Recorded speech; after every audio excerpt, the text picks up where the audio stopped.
ওরা আমার মুখের ভাষা কায়রা নিতে চায়। এটা শুনলেই আমাদের চোখে ভেসে ওঠে 21শে ফেব্রুয়ারি ভাষা আন্দোলন। কিন্তু মুখের ভাষা কায়রা না বলতে কি বোঝায়? আবু জাফর ওবায়দুল্লাহর একটা কবিতার কয়েকটা লাইন ছিল এরকম: মাগো, ওরা বলে সবার কথা কেড়ে নেবে, তোমার কোলে শুয়ে গল্প শুনতে দেবে না, বলো মা তাই কি হয়? আমরা বাঙালিরা একটু ল্যাদ লেদে আবেগ থাকলে আর সেটার গভীরে যেতে চাই না। আমাদের পুরো জাতির মনেই হলো না যে কে, কবে, কোথায় বলেছে যে আমাদের মুখের ভাষা কেড়ে নেওয়া হবে, আমাদের বাংলা ভাষায় কথা বলতে দেবে না। ভাষা আন্দোলন তো ছিল উর্দুকে একমাত্র রাষ্ট্রভাষা করার বিরুদ্ধে আন্দোলন। রাষ্ট্রভাষা উর্দু হলে কি বাংলায় কথা বলা বন্ধ হয়ে যেত? বাংলাদেশে রাষ্ট্র ধর্ম আছে বলে কি অন্য ধর্ম পালন করা বন্ধ হয়ে গেছে? তাহলে যা হয়নি সেটাকে হবে বলে ল্যাদ লেদে আবেগ ঠেলে দেওয়ার পিছনে কারণ কি? যারা আবেগ ঢালে তাদের কথাটা জিজ্ঞেস করতে হবে, কিন্তু আমরা সেই আবেগের খাদক আর গ্রাহক হব কিনা সে সিদ্ধান্তটা আমার নিজের। তবে ঠিক কারা আমাদের মুখের ভাষা কেড়ে নিতে চায় সেটার আলাপ আর একদিন করব। তাহলে আমরা দেখব যে আসলে এখনই আমাদের মুখের ভাষাটা কেড়ে নেওয়ার চেষ্টা করা হচ্ছে। এই আলাপটা পরদিন করব। আজকে আমরা দেখব ভাষা আন্দোলন কেন হয়েছিল। আন্দোলনটা হয়েছিল নিছক মধ্যবিত্তের অর্থনৈতিক দাবি নিয়ে। তো সেই দাবিটা কি, এই বিষয়টা বুঝতে হলে আমাদের একটু পিছিয়ে যেতে হবে। আমার একটা ভিডিও আছে, কেন মুক্তিযুদ্ধে গিয়েছিল আমাদের পূর্বপুরুষেরা, সেটাই আমি এই বিষয়টার ব্যাখ্যা করার চেষ্টা করেছি। আমাদের রাজনৈতিক ইতিহাসে সকল ঘটনাকে আমরা যদি জমিদারি উচ্ছেদের আন্দোলনের সাথে মিলিয়ে তার প্রেক্ষিতে বিচার করতে না পারি, তাহলে আমাদের কাছে ইতিহাসের কোনো ধাঁধাই পরিষ্কার হবে না। আমাদের পূর্বপুরুষদের জীবনের অন্যতম প্রধান রাজনৈতিক ঘটনা ছিল জমিদারি উচ্ছেদের আন্দোলন। এই আন্দোলনের স্বপ্ন ছিল কৃষির উদ্বৃত্তের উপরে কৃষকের নিরঙ্কুশ অধিকার প্রতিষ্ঠার আকাঙ্ক্ষা। এই আকাঙ্ক্ষা থেকেই আমাদের পূর্বপুরুষেরা পাকিস্তান আন্দোলনে ঝাঁপিয়ে পড়েছিল এবং এ কারণেই তারা বলেছিল লড়কে লেঙ্গে পাকিস্তান। আমার কাছে এই স্লোগান শুনে উত্তেজিত হবেন না, এই স্লোগান খোদ শেখ মুজিব নিজেই দিয়েছেন। শুধু তাই না, ওনার বাবাও দিয়েছেন। শেখ হাসিনা সেই সময় জন্মালে উনিও আধো আধো বলে বলতেন লড়কে লেঙ্গে পাকিস্তান।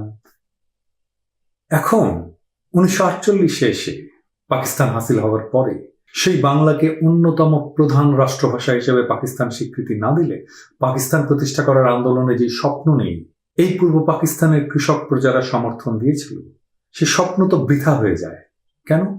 কারণ কৃষকের স্বপ্ন ছিল তার জীবন তো কষ্টে কেটেছে, তার ছেলের জীবনটা যেন ভালো কাটে, আনন্দে কাটে, সার্থক হয়। তার ছেলে যেন বিশ্ববিদ্যালয়ে পড়ে, চাকরি বাকরি করে, জজ ব্যারিস্টার হয়। তাহলে তো তাদের কষ্টের দিন কেটে যাবে, এতদিনের কষ্ট করাটা সার্থক হবে। কৃষক মাথার ঘাম পায়ে ফেলে টাকা রোজগার করে, আর সেই টাকা সে ছেলেকে পাঠায় যেন সেই ছেলে পড়াশোনা করে একটা চাকরি পায়। যদি রাষ্ট্রভাষাটা উর্দু হয়, পাকিস্তান প্রতিষ্ঠা করলো যে স্বপ্নের জন্য, যে অর্থনৈতিক মুক্তির জন্য, সেটা তো স্বপ্নই থেকে যাবে। এটা তো সে হতে দিতে পারে না, কারণ সে তো জানে লেখাপড়া করে যে গাড়ি ঘোড়া চলে, সে তো চায় তার ছেলে গাড়ি ঘোড়াতে চলুক। আর সেই সময় তো চাকরি মানেই সরকারি চাকরি।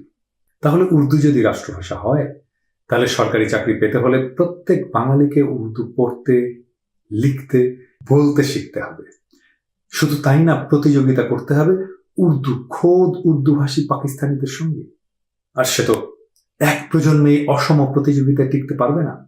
এর ফলে পূর্ব পাকিস্তানের বিশ্ববিদ্যালয়ের শিক্ষিত ছাত্রদের জন্য এটা পরিষ্কারভাবে ভবিষ্যতের প্রশ্ন, জীবিকার প্রশ্ন, নিছক অর্থনৈতিক প্রশ্ন। সেই জন্য আন্দোলনটা হয় ঢাকা বিশ্ববিদ্যালয়ে। ভাষা আন্দোলন নিয়ে প্রথম যে প্রকাশনা, সে প্রকাশনাটা করে তমদ্দুন মজলিস। এই বইটার নাম ছিল, একটা পুস্তিকা, এই পুস্তিকাটার নাম ছিল পাকিস্তানের রাষ্ট্রভাষা বাংলা না উর্দু। এবং এখানে 3টা প্রবন্ধ ছিল। তার মধ্যে একটা প্রবন্ধ ছিল সাহিত্যিক এবং ইত্তেহাদ পত্রিকার সম্পাদক আবুল মনসুর আহমেদের। শিরোনাম ছিল বাংলা ভাষাই হইবে আমাদের রাষ্ট্রভাষা। সেখানে তিনি বলেন, উর্দুকে রাষ্ট্রভাষা করিলে পূর্ব পাকিস্তানের শিক্ষিত সমাজ রাতারাতি অশিক্ষিত ও সরকারি চাকুরির অযোগ্য বনিয়া যাইবে। ঊনবিংশ শতাব্দীর মধ্যভাগে ফার্সির জায়গায় ইংরেজিকে রাষ্ট্রভাষা করিয়া ব্রিটিশ সাম্রাজ্যবাদ মুসলিম শিক্ষিত সমাজকে রাতারাতি অশিক্ষিত ও সরকারি কাজের অযোগ্য করিয়াছিল। সেই যে ঘটনা ঘটেছিল, ব্রিটিশরা ফার্সির জায়গায় ইংরেজিকে ভারতের রাষ্ট্রীয় ভাষা করার পরে ভারতের মুসলিম শিক্ষিত সমাজের ক্ষেত্রে একই ঘটনা ঘটতে যাচ্ছে আবারও উর্দুকে রাষ্ট্রভাষা করার পরে। তার স্মৃতিতে তো সেই ব্রিটিশ আমলের সেই ঘটনা উজ্জ্বল। সে তো দ্বিতীয়বার একই ভুল করবে না, তাই সে ঝাঁপিয়ে পড়েছিল ভাষা আন্দোলনে। এবং এর পরেও বৈষম্য চলতে থাকায় পূর্ব পাকিস্তানের রাজনৈতিক ভবিষ্যৎ মুক্তিযুদ্ধের দিকে অবধারিতভাবে ধাবিত হয়। তাই 21 মানে নিজের হিসাব বুঝে নেওয়া, 21 মানে নিজের ভবিষ্যৎকে আলোকিত করতে চাওয়া, 21 মানে তো পূর্বপুরুষের জমি হারানোর সেই দুঃখ মোচন করার আকাঙ্ক্ষা। আমাদের পূর্বপুরুষ জমিটাই হারিয়েছিল, আর আমরা খোদ দেশটাই হারিয়ে বসে আছি।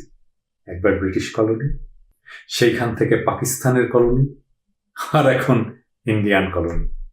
আর হ্যাঁ, আমাদের কিন্তু একজন ভাইসরয় আছে, তার নাম দোরাই স্বামী। তবে সে আলগা মোমেনের কি লাগে সেইটা আমাকে জিজ্ঞেস করেন না, কিছু কথা থাক না গোপন।